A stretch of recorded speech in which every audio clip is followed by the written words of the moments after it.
It's official like a referee's whistle. The Raiders now have a general manager. We'll talk about who it is and what he brings to the table. All that plus a whole lot more on Wednesday's edition of the Locked On Raiders podcast for January 24th, 2024. Just win. Just win.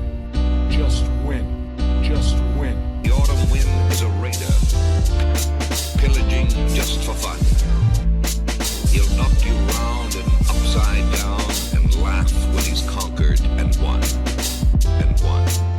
And won. And won. And won.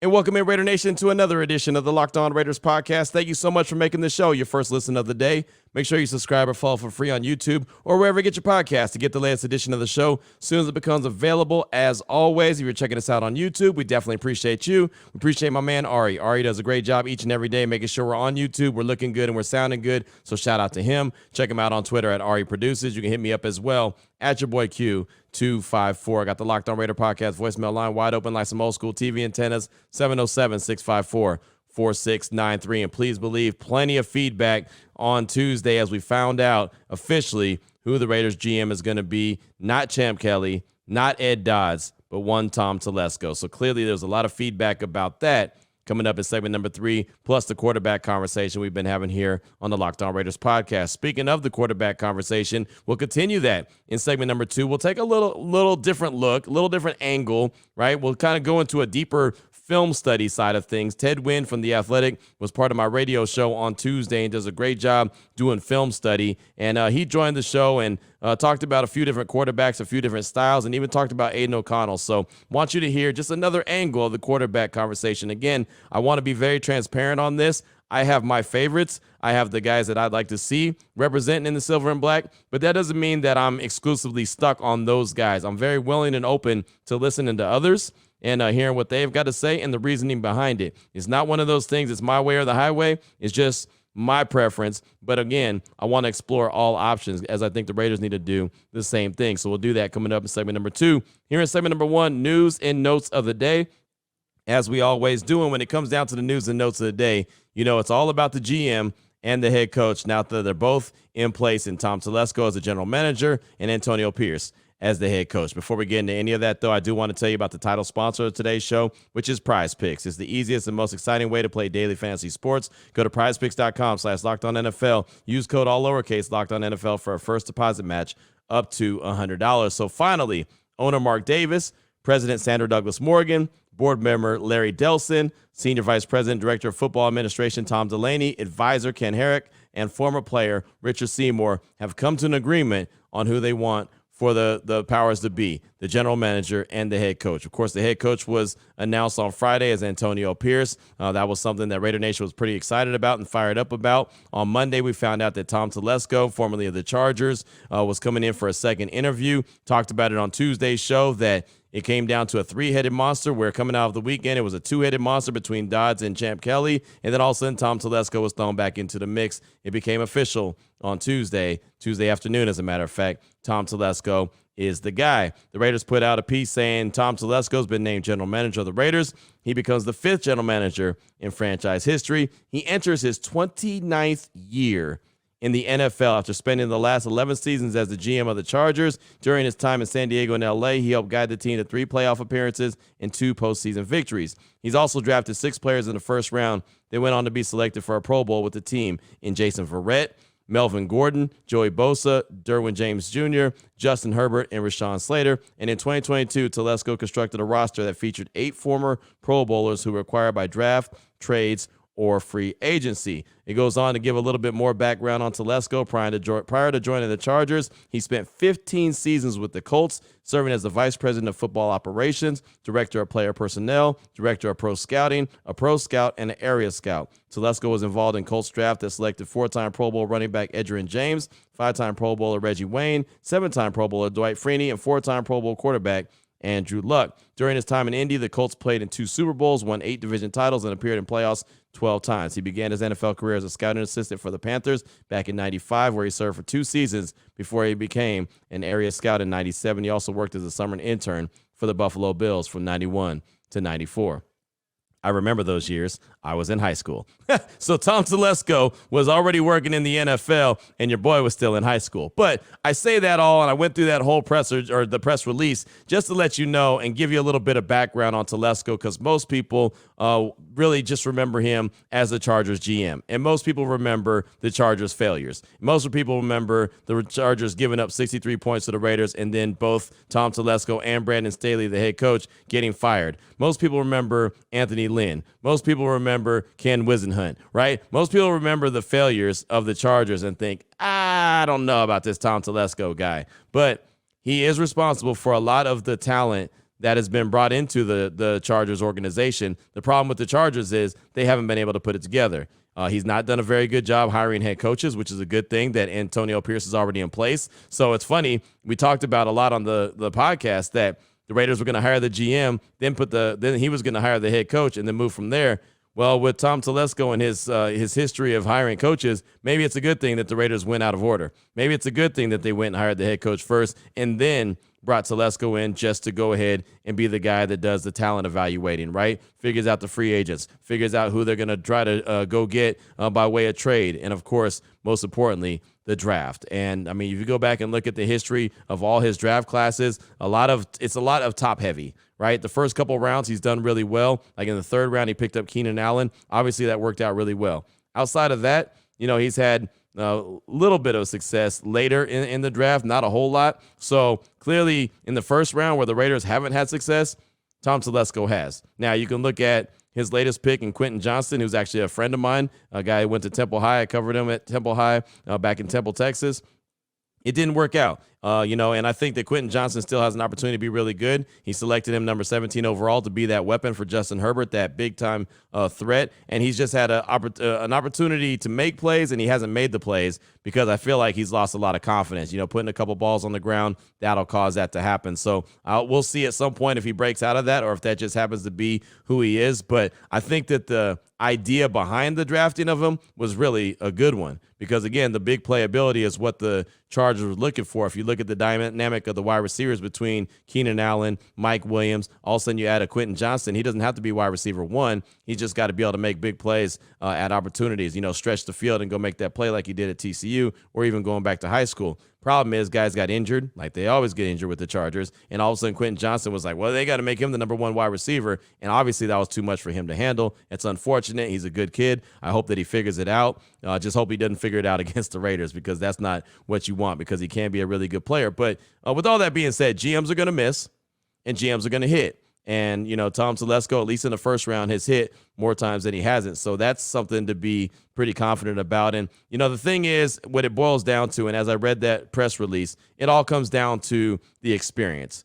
I believe the experience was the biggest deciding factor. I also think that Dodds probably played a role in I think he's going to end up in L.A. with the Chargers. I think Jim Harbaugh is going to end up in L.A. with the Chargers as well with Justin Herbert.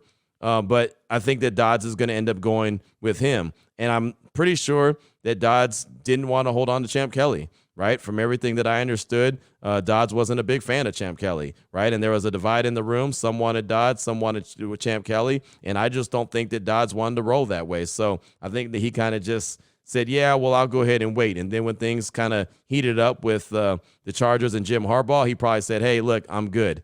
I can go do this with Jim. That was a guy that he was always kind of tied at the hip with anyway, even though it wasn't exclusive, like he has to go with Jim Harbaugh. You just knew they had familiarity. So I'll expect them to make some announcement in L.A. that Dodds is going to be the GM there of the Chargers and Jim Harbaugh will be the head coach sooner rather than later. And maybe by the time you're listening to this, that's what's actually happening. But what we're here for, the purposes we're here for, is the Raiders. A lot of people ask me about Champ Kelly. What does that mean for him? Well, he's currently under contract with the Silver and Black. I know for a fact he has 1 year left on his deal. He's there as the assistant GM. Maybe Telesco wants to keep him on as the assistant GM. I think it'd be a good idea since he's already familiar with the roster. He's familiar with the team. He kind of knows what's going on the ins and outs. But that's for Telesco to come up with. That's what the rest of the front office to come up with. And on top of that, let's not forget that's for Champ Kelly to come up with as well, right? He might look at it and say, look, I was up for the GM job. I rode side by side with AP. helped him get to that 5-4 record, went out and got the players that I felt like he needed, went out and got the players that he felt like he needed, and we did this thing together. Now all of a sudden I'm on the outside looking in, or I'm just the assistant GM stuck in that spot. So he might feel some kind of way and say, yeah, thanks, but no thanks. And honestly, I wouldn't blame him at all. I know with my personality and my attitude, I might not just be like, all right, I'm out, but I would be like, all right, 6 months, I'm gone. That's what I did when I was in Central Texas, right? When I was the program director and I was the interim program director, and then they hired a guy that I knew wasn't very good. I said immediately, all right, I'm out of here. 6 months, right? Starting January 1, 6 months, I'm out of here. I'm out of here by June 1st, and I got hired in Vegas by June 11th. So I was very focused to get up out of there because I just knew that it ain't going to work. That's not what I want. I've already had a taste of it, and I don't want to go backwards. And that's what Champ Kelly could easily do. And if he does, I wish him the best. I think that he's a hell of a dude. I know that he's very well respected around the league. I also know that the job that he applied for interviewed for, I should say, with the Panthers has already been filled, so that's not there. So it might be smarter for him to stay on as assistant GM and, continue to work the magic. And like I said, I know he's got 1 year left on the deal, so maybe by the time that 1 year is up and the next cycle comes around, maybe he gets another job opportunity. I don't know. That's not for me to decide. But whatever it is, I know Champ Kelly is a hell of a dude. I do know that, and I do wish him the best. And I think that he's going to land on his feet, whether he stays with the Raiders for a year or if he decides to just, I'm good. I'll go out, I'll sit it out, and then I'll get back into it next season with some team. Like whatever he decides to do, I think he's going to be just fine because that's just kind of how he's built. So that's the latest and the greatest when it comes to Dodds, when it comes to Champ Kelly, and now Tom Telesco is officially the GM of the Silver and Black. So I'm sure you want to know a lot more details about him, and I'll get those details. Matter of fact, we'll get those details this afternoon at 1 p.m. Pacific time. There is a press conference with both Tom Telesco and Antonio Pierce. It's going to be in the Raiders Theater Room at the Intermountain Health Performance Center. So the media is supposed to be there at 12:30. So that's where I'll be. Now I'm going to be up against it. I'm going to be pushing it because my radio show starts at 2. The press conference is at 1. Now, the facility's not far from the house, so I got that going for me.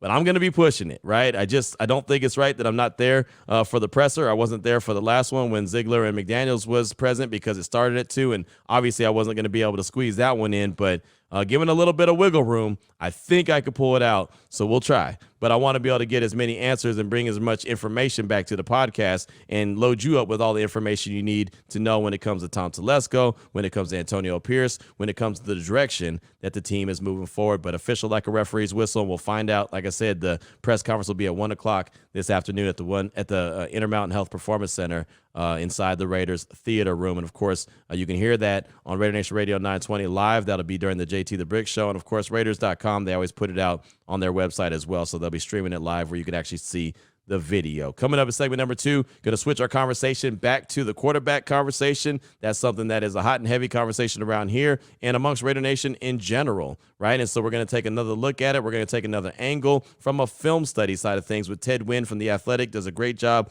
with film breakdown. He joined my radio show on Tuesday, and I got a few sound bites that I want you to hear coming up in segment number 2 of today's Locked On Raiders podcast.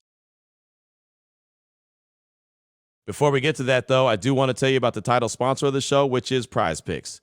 PrizePicks is the largest daily fantasy sports platform in North America. The easiest and most exciting way to play daily fantasy sports, you against the numbers. That's it. You're not going up against players, pros, sharks, none of that. You pick more than or less than the 2 to 6 player stat projections, and you watch the winnings roll in. It's just like that. It's just that simple. They have combo projections, so you could pick NFL players. You could pick basketball, but obviously you got to get on that quick, fast, in a hurry as the championship weekend is coming up this weekend in the NFL, and the NBA is, well, it's getting down the stretch, right? You're seeing coaches fired even though their team is in second place, like the Milwaukee Bucks fired their head coach on Tuesday, even though they're in second. Like, that's wild, but that's the NBA. That's when you know it's getting closer to the time when they really start making that push towards the playoffs. So if you're going to do a combo pack, you want to pick an NFL player and an NBA player, you better get on it right away. Also, PrizePicks offers a reboot policy. Your entries stay in play even if one of your players gets injured. Football, basketball games, if you have a player who exits the game in the first half and does not return till the second, that player is rebooted just like that.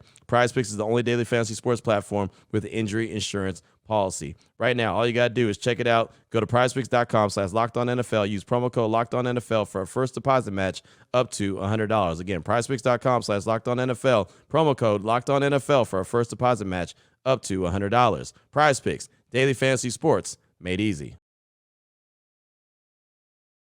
All right, Raider Nation, here we go. Segment number 2 of today's Locked On Raiders podcast. Want to continue with the quarterback conversation, but I want to, explore it from a different angle. Don't want to always go with the same approach or go with the same guys that I'm looking at, or, I like to get other people's opinions. I think that that's good because it makes the conversation better. It doesn't allow it to be stale. It brings new ideas in it, and it really kind of helps everyone be a part of the conversation. So on Tuesday, Ted Wynn from The Athletic does a really good job of film breakdown. You can actually check him out on Twitter at FB_film analysis. Does a great job of film breakdown. He's one of my go-to guys when it comes to film work. He joined the show. Wanted to ask him about offensive coordinators as the Raiders are kind of, bringing in a lot of different guys. They're interviewing these different guys to find out who's going to be the next offensive coordinator, who's going to lead the charge on that offense that needs to be a lot better than it was in 2023.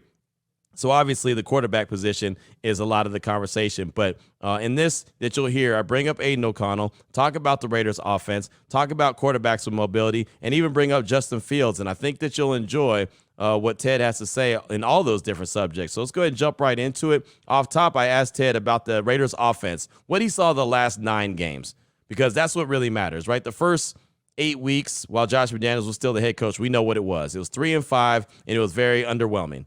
Right. And then he gets fired and then AP comes in. So I kind of look at it as a tale of 2 seasons. So let's just judge it based off that. Plus, Aidan O'Connell was able to get to start the last 9 games. So here's Ted on the Raiders offense the last 9 games, plus a follow-up about Aidan O'Connell specifically. Here he is, Ted Wynn from The Athletic. So when you look at this Raiders offense and you saw what it was the last 9 games under Antonio Pierce, you saw the strengths, you saw the weaknesses. What do they have to do, Ted, in your opinion, just to kind of get this offense jump-started? I think they need to be more consistent on the offensive line. Obviously, Bill Hardigree did the best he could, and I think he was kind of thrust into his position. He wasn't really ready. So just a better, I think, systematic attack, a better sequencing attack will work for this offense. And, I think the Raiders are going to try to do their best to upgrade at quarterback, but it's no guarantee picking where they are picking right now. And if Aidan O'Connell is the quarterback moving forward, and I thought he did some nice things this year, and he's going to get better in his second year, I think he really fits into that kind of Kyle Shanahan, Sean McVay mold where he can execute those plays with rhythm, timing, and accuracy. So I'd be interested to see how O'Connell would work in a McVay Shanahan system, which is why Waldron and Robinson were 2 interesting names for me. I'm with you. I think he did a really good job in the 9 games that he started under Antonio Pierce. You continue to see him get better.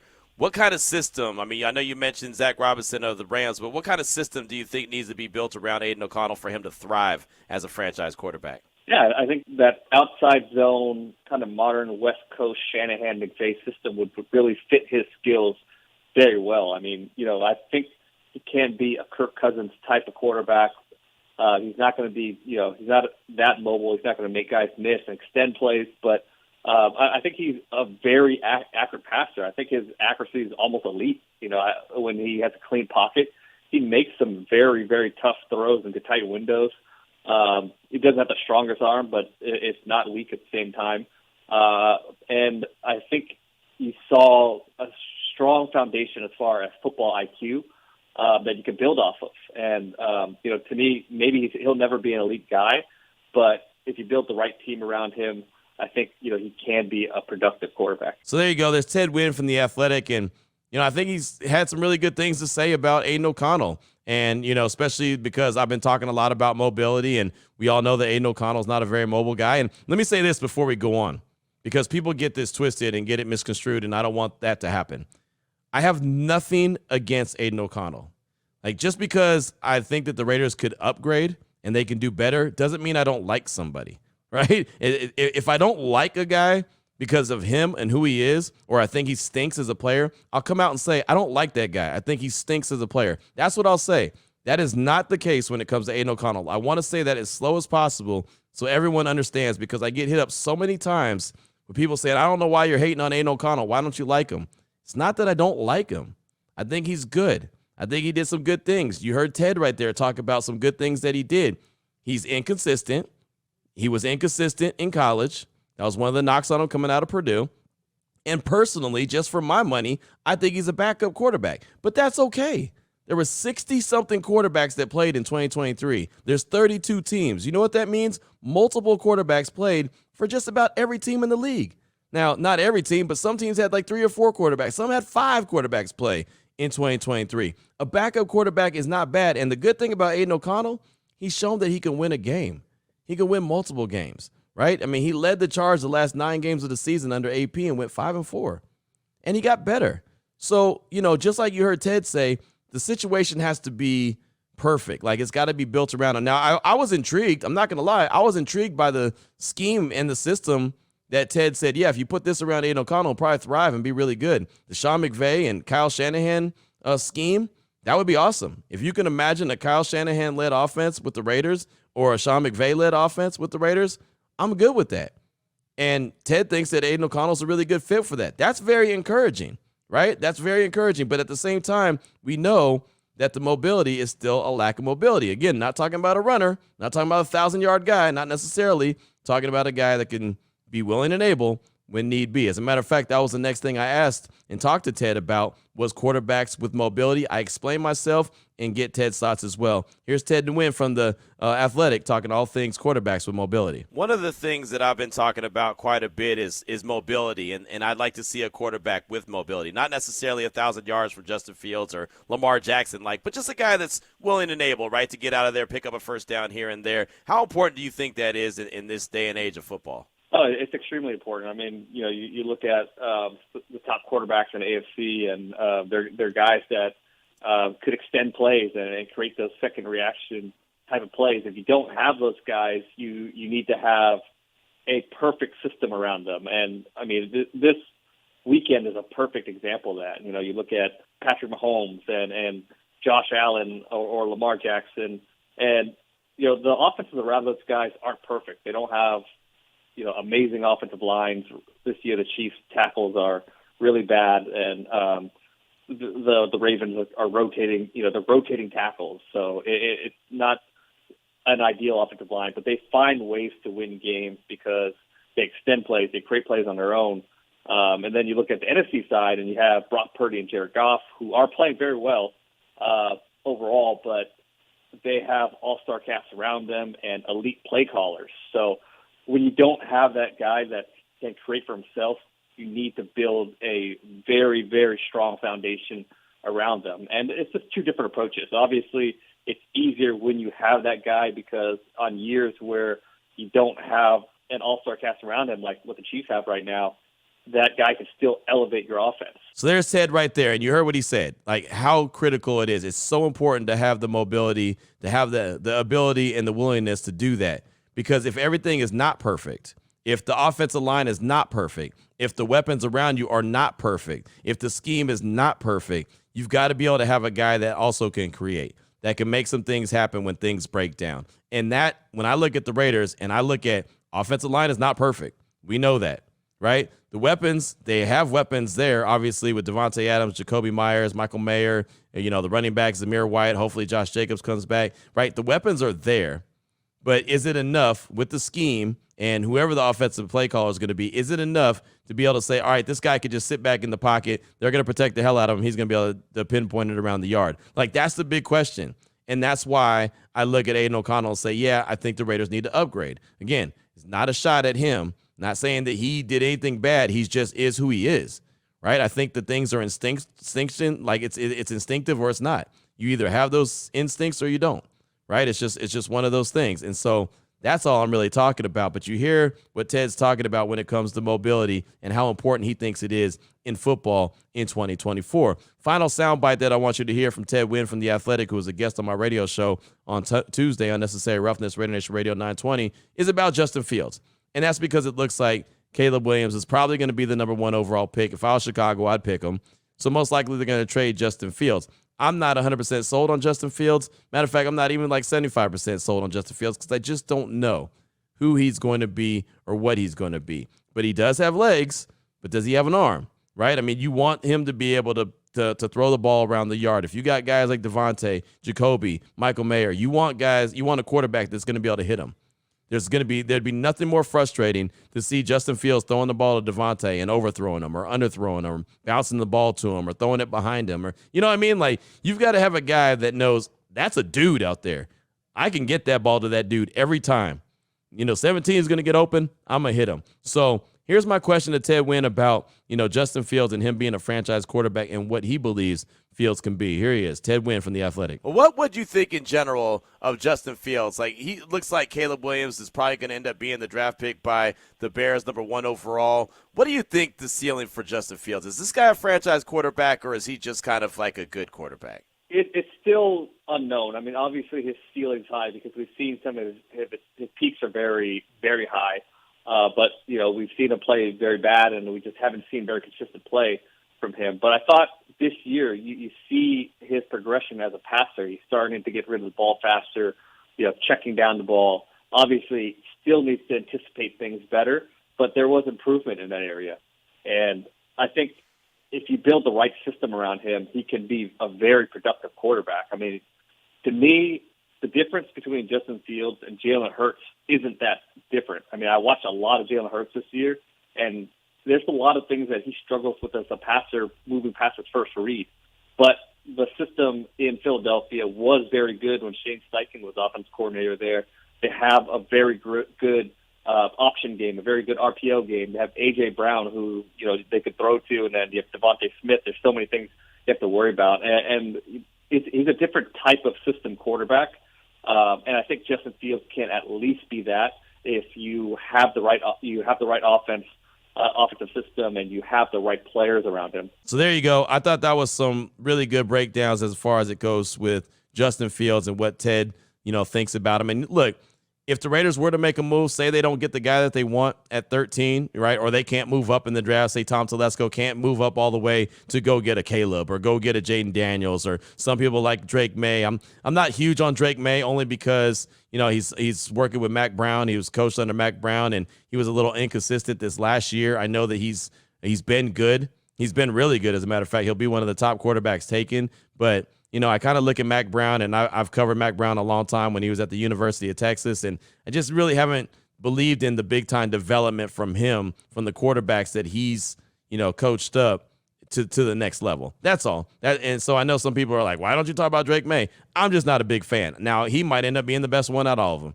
to be honest. He might be. I know he's athletic. He can create plays with his legs. I get that. We'll do a deep dive on him, right? Because I could be absolutely wrong. But I just know that there was games where he was very inconsistent this past season. I think last year he was much better quarterback than he was this past year, if that makes sense. Not this year that just went by, but the year before that. I think that's when Drake May really shined the most. This year, he was good. I just didn't think he was great or fantastic or next level, but he's still going to be that dude. And to be honest, Caleb Williams wasn't that dude either. Caleb Williams won the Heisman, not this past year, but the year before that. He wasn't that guy this year either. So, there could be an argument meant there, but look, we'll have this quarterback conversation. I'm not going to shy away from it, right? We'll talk about the quarterbacks, the best quarterbacks that are out there available. We'll talk about the quarterbacks that could be in reach for the Raiders. We'll do a deep dive on Bo Nix and Michael Penix as they're at the Senior Bowl. I mean, we'll get into a bunch of different scenarios, and if you have a suggestion on someone you want to learn a little bit more about and get a deep dive about, let me know about it. 707-654-4693. As a matter of fact, your calls and texts are coming up in segment number 3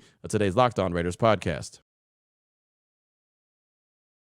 Before we get to that, though, I do want to tell you about our good friends at eBay Motors. And with passion, drive, and patience, that's what brings home the winning trophy. It's also what keeps your ride or die alive. eBay Motors has everything you need to maintain your vehicle and level it to peak performance, from superchargers, roof racks, exhaust kits, LED headlights, and more. Whether you're into speed, power, or style, eBay Motors has got you covered. With over 122 million parts for your number one ride or die, you also find exactly what you're looking for all the time. With eBay Guaranteed Fit, your part is guaranteed to fit your ride every time, or your money is back. Because with eBay Motors, you're burning rubber, you're not burning cash. Shout out to my man Jason. He uses eBay Motors all the time. Tells me, man, eBay Motors you talk about on the podcast? I use it all the time. Jason races cars around Las Vegas, not literally around the strip, but he does it safely. But still, he uses eBay Motors to fix up his car and get the parts that he needs. So shout out to him. With all the parts you need at prices you want, it's easy to turn your car into the MVP and bring home that win. Can you bring home that win, Jason? I'm just saying. Keep your ride or die alive at ebaymotors.com. Eligible items only. Exclusions apply. eBay guarantee fit only. Available to U.S. customers. Here we go, Raider Nation. Segment number 3 of today's Locked On Raiders podcast. Your calls and texts straight off that Locked On Raider podcast voicemail line, 707-654-4693. Went a little long there in segment 1 and 2, so not going to have a whole lot of time to get the feedback. We'll try to squeeze some in as quick as possible. So let's get a call in from Old Man Pete from the 818. He's calling to talk about the Tom Telesco hire after doing a little deep diving into that man that is now the Raiders GM. Here he is, Old Man Pete from the 818. Q, this is Old Man Pete from the 818. Hey, just wanted to chime in a little bit on this Tom Telesco hire. I know it's not the sexiest pick, not something that everybody wanted, but it was definitely a very mature and safe pick. This guy basically helped build the Colts team from the 2000s that went to 2 Super Bowls and won one. This guy's basically worked for only 2 teams over the last 20 years, and we haven't had that kind of stability. And I can't even remember when. This guy has put together Pro Bowl filled rosters, and from a personnel standpoint has basically done the opposite of what we've done as a franchise. So I think it's a great pickup. I'm looking forward to what he can do as far as putting together some really good teams, and he does a really good job of teams as far as drafting in the trenches, which is an area that we need to basically win. So I'm excited. I've really talked myself into it, and I can't wait to see what happens. All right, man. Have a good one. Appreciate you. Pete, thanks for the call. And, yeah, he definitely has the experience, right? He's brought plenty of talent into multiple organizations. Obviously, the 11 years with the Chargers as the GM, that's what everyone remembers. But helping put together the Colts as well as part of that front office, and I went through it in segment number 1, his accolades and how long he's been in the league, 29 years in the league.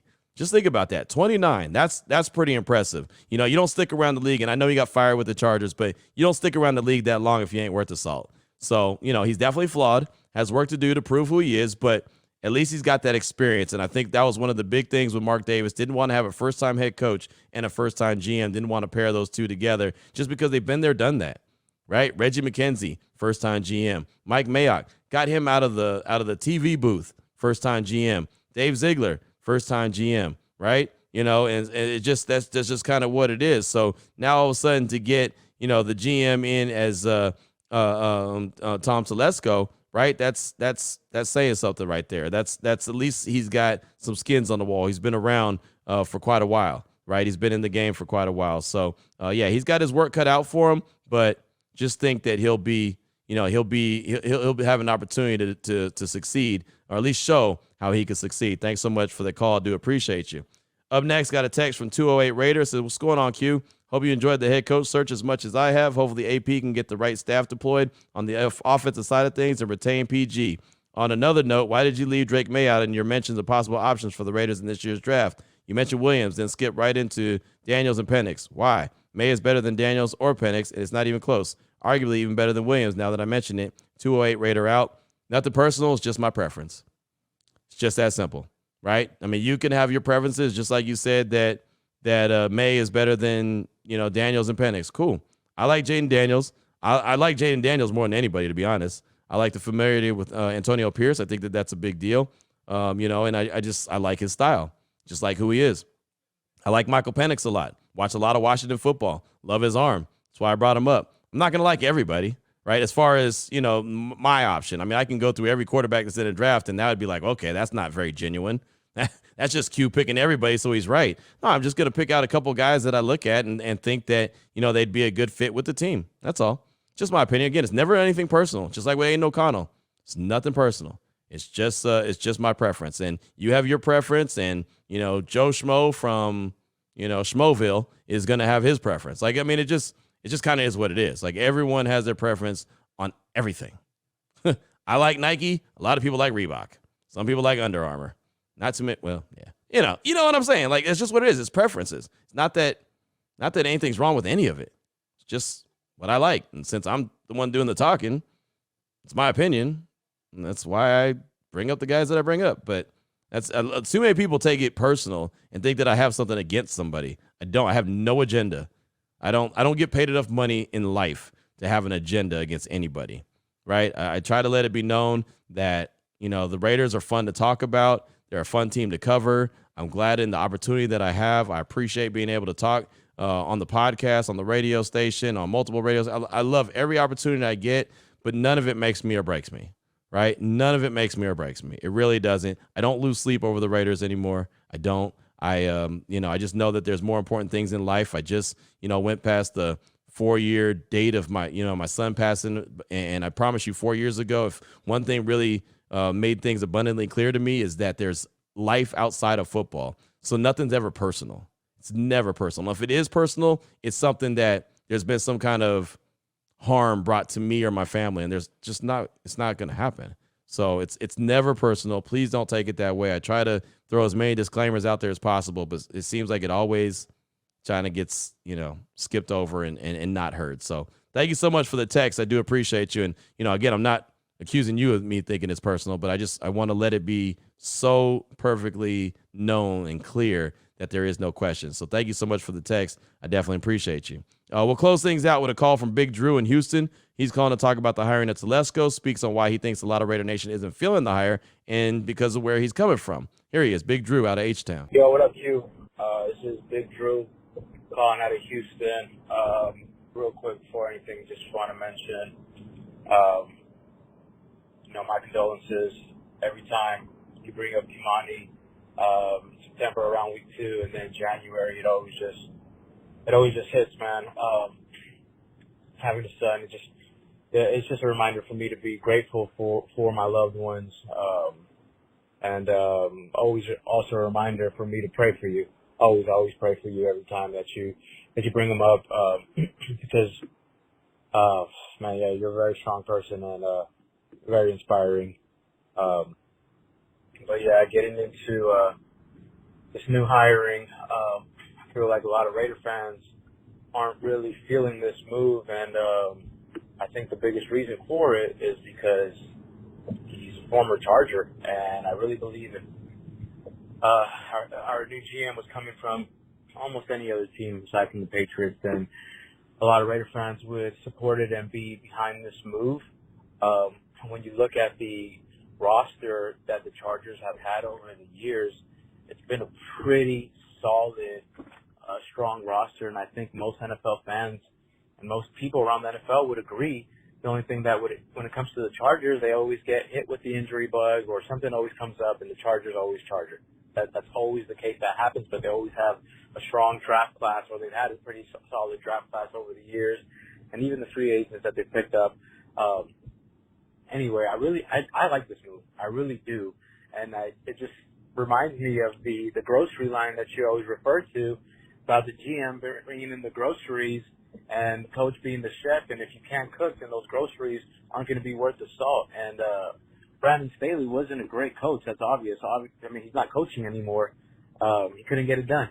And hopefully we found our future with AP. I believe that we have. Anyway, that's all I have to say about that. Anyway, yeah. Go Raiders. Big Drew out. Peace. Big Drew, thanks so much for the call. Appreciate you. Thanks for the kind words when it comes to Kimani. I would definitely appreciate it. It means a lot. And, yeah, I believe that the fact that the Chargers were so underachieving is a big reason. The last game that he was the GM of the Chargers, the Raiders put up 63 points on him, got Staley, the head coach, and Telesco fired. That has something to do with it. Not to mention he's not always hired good coaches, right? He has a history of not hiring good coaches, and that's why the good thing is there's a good coach in place, right? The coach has already been hired in Antonio Pierce, so all he's got to do is work on the talent. He's got to get with AP. He's got to get with other coaches. He's got to get with other front office members. He's got to get with the scouts and figure out how they're going to take the roster from where it is, which is what? 8-9 roster, an 8-9 team. That's what they performed as, and build that up more, build it up better, and win more games, right? He's going to pick the groceries along with the coaches staff, and AP is going to have to cook. And PG, Patrick Graham's going to have to cook. And from everything I understand, as long as he doesn't get a head coaching job, he will be the defensive coordinator for the Raiders. And I think that's important to retain Patrick Graham. So, Big Drew, again, thanks so much for the call, and thanks much for the kind words. Definitely appreciate you. Still got a text from Johnny V. I got a call from Big E in the 209, a text from 7 Loco. Also got a text from Joby One Kenobi in Arlington, Texas. Got all that we'll try to get to on tomorrow's show. We'll have some feedback from the press conference that officially will be at 1 o'clock. Tom Telesco introduces the GM and Antonio Pierce as the head coach. And, we'll have more news and notes, of course. We'll have plenty more conversation. I'm sure there'll be feedback as well on the quarterback conversation. And that's such an important part of, the Raiders and building this roster for 2024. What are they going to do with the quarterback? Who are they comfortable with at that position? So until then, Raider Nation, take care of yourself, take care of your family, love on your family. Most importantly, as always, just win, baby.